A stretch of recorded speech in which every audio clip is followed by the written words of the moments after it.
In 1919, the city of Boston was destroyed by a giant wave of molasses. Yes, molasses syrup. It killed 21 people, and it was not funny when it happened. It was one of the strangest disasters in the US history. A massive steel tank held 2.3 million gallons of molasses. It was used to make industrial alcohol and munitions. On January 15, 1919, the tank burst. A wave of molasses 25 feet high rushed out, moving at 35 miles per hour. It flattened buildings and swept away everything. 21 dead, 150 injured, all from a substance you put on pancakes. But here's where it gets suspicious. The company that owned the tank had a story. They swore they were innocent. They blamed someone else entirely, and who they blamed will tell you everything. But first, how did syrup become a weapon? Rewind a few years, it's the early 1900s. Molasses wasn't just for food. It was used to make industrial alcohol, and that alcohol made munitions for the World War I. So molasses was suddenly big business. A company called US Industrial Alcohol wanted in.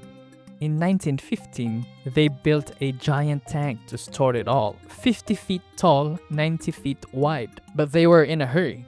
The man in charge knew money, not engineering. He skipped the safety test. He never even filled it with water to check it. From day one, the tank leaked. Kids in the neighborhood noticed. They collected the leaking molasses for free. The company's solution? Paint over the leaks. Brown paint to hide brown molasses. They ignored every warning sign. The tank groaned. It rumbled. Workers said it sounded alive. The company said, "Don't worry about it." Then came January 15, 1919. It was unusual warm that day. The warmth made the molasses expand. Around 12:30 in the afternoon, a policeman heard a sound like a machine gun fire. It was the rivets shooting out of the tank.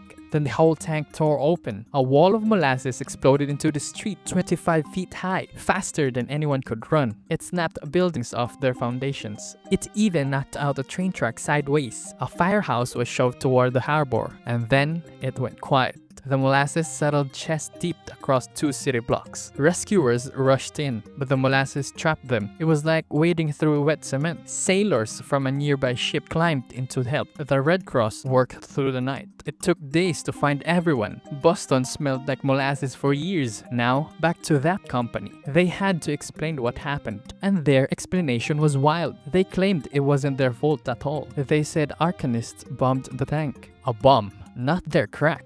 Leaking painted over the tank. It played on real fears of the time, but they had zero evidence, so the victim's family fought back. They filed one of America's first class action lawsuits, 119 families versus a corporation. The trial dragged on for years, 3,000 witnesses, 45,000 pages, and then the truth came out. An engineer from MIT tested the wreckage. The steel was 50% too thin. The tank never stood a chance. There was no bomb, just greed and cut corners. In 1925, company was found reasonable. They paid around $600,000, roughly $6,000 per life lost. It was one of the first times a big American company was held accountable. This case changed the country. Before it, companies barely faced safety rules. After it, that started to change. Engineers now had to sign and seal their plans. Inspectors had to actually check the work. Those rules still protect you today.